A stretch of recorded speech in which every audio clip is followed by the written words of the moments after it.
Bonjour à tous, всем привет. Dans cette vidéo, on va parler de l'accusatif, donc le troisième cas russe. L'accusatif, c'est le cas du COD, complément d'objet direct. Il répond à la question qui, quoi. Donc, quelques exemples pour que vous puissiez vous visualiser ça. Je mange une glace. Je mange quoi? Une glace. Dans cette phrase, une glace, c'est donc le COD, le complément d'objet direct. Il écrit une lettre. Il écrit quoi? Une lettre. Là donc, une lettre est COD. Donc, serait à l'accusatif en russe. Elle chante une chanson. Une chanson est le COD, donc l'accusatif en russe. Nous voyons ton ami. Nous voyons qui? Ton ami. Donc, dans la phrase nous voyons ton ami est COD et donc accusatif. Elle aime mon frère. Pardon. Elle aime mon frère est donc COD et donc à l'accusatif si la phrase était en russe. En gros, à chaque fois que un mot répond à la question qui ou quoi, c'est un COD et donc accusatif en russe. Donc maintenant, on va tout de suite voir les terminaisons. Alors, en ce qui concerne les masculins et les neutres, alors là, déjà, va falloir faire la distinction entre animé et inanimé. Animé, c'est tout ce qui est vivant et inanimé, c'est tout ce qui n'est pas vivant. Alors, j'ai pas dit humain, j'ai dit vivant. C'est-à-dire que un homme, une femme, un chat, ce sont des êtres animés. Une voiture, un métro, une table, ce ne sont pas des êtres animés. Jusque-là, tout est logique. Aussi, une petite remarque, c'est que tous les mots neutres russes sont inanimés. C'est une règle, vous ne trouverez pas un mot animé neutre. Du coup, tous les masculins inanimés et les neutres ne changent pas. Ils gardent la même forme qu'au nominatif. Ça, c'est le tout premier point, c'est plutôt positif même parce que vous n'avez rien à apprendre, vous laissez tel quel. Maintenant, les masculins singuliers qui sont animés, ceux-là, ils vont changer. Alors, ça va faire, ils vont changer, mais le bon point, c'est quand même qu'ils ne changent pas tant que ça, étant donné que ça prend juste la forme du génitif.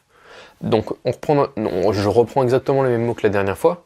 Anton, quand il va être à l'accusatif, ça va faire Anton, exactement comme au génitif. Donc si je dis je vois Antoine, je vais dire я вижу, je vois, я вижу c'est je vois, Anton. Là parce que je vois qui? Antoine. Anton. Pareil, quelques exemples supplémentaires. Студент, студента, Andrei, Andreя, конь, коня ou коня. Bref, vous connaissez déjà les terminaisons là-dessus étant donné qu'on l'a vu dans la dernière vidéo. Maintenant, les singuliers féminins.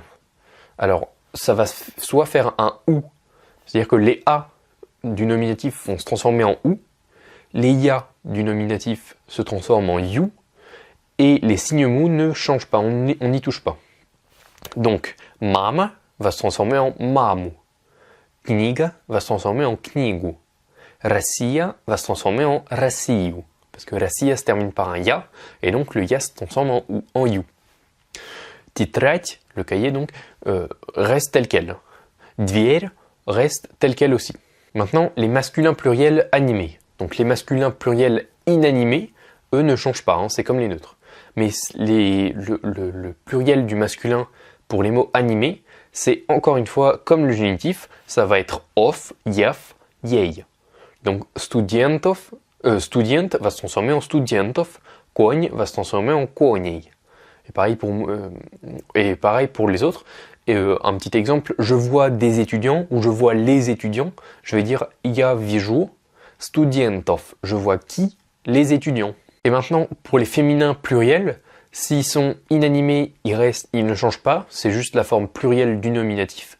Par contre, si c'est un féminin pluriel animé, comme mama, bah dans ce cas-là, ça va rien faire. On va enlever la terminaison, ce qui va faire mam, exactement comme le génitif.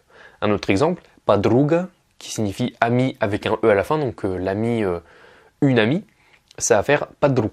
Donc si je dis je vois les amis IES, je vais dire я вижу, je vois, подруг, je vois les amis подруг. À la base c'est подруга. Comme d'habitude, dans les commentaires de la vidéo, donc juste en dessous, vous descendez un peu et vous allez voir un commentaire, un de mes commentaires, vous faites un copier-coller et vous recopiez, vous faites l'exercice. Donc il y a des petits exercices qui vont vous permettre de vérifier si vous avez bien compris. En plus, je corrigerai vos réponses s'il y a des problèmes et tout. Bref, l'objectif est que vous pratiquiez un minimum. Si ça vous intéresse et que vous voulez aller même plus loin en russe, je propose des cours particuliers. Si les cours particuliers vous intéressent, je vous invite à cliquer sur le lien dans la description, cette fois-ci, pas dans les commentaires, dans la description. Ça doit pas être le deuxième, mais plutôt le troisième lien. Donc de toute façon, il y a écrit cours particulier 2 points. Et donc en cliquant dessus, vous allez être redirigé vers une page sur laquelle il y a toutes les informations nécessaires pour vous renseigner sur les cours. Donc combien ça coûte, combien d'heures par semaine, quelle heure, etc., etc. Bref, comment est-ce que ça va se passer, quel niveau requis pour les cours. Donc ça c'est le troisième lien, je crois, dans la description de la vidéo. En attendant, sinon, je vous remercie pour votre visionnage et je vous dis à tous, пока. Ясно стало теперь. Столько лет я спорил с судьбой ради этой встречи с тобой. Мерз я где-то, плыл за моря. Знаю, это было не зря. Все на свете было не зря. Не напрасно было.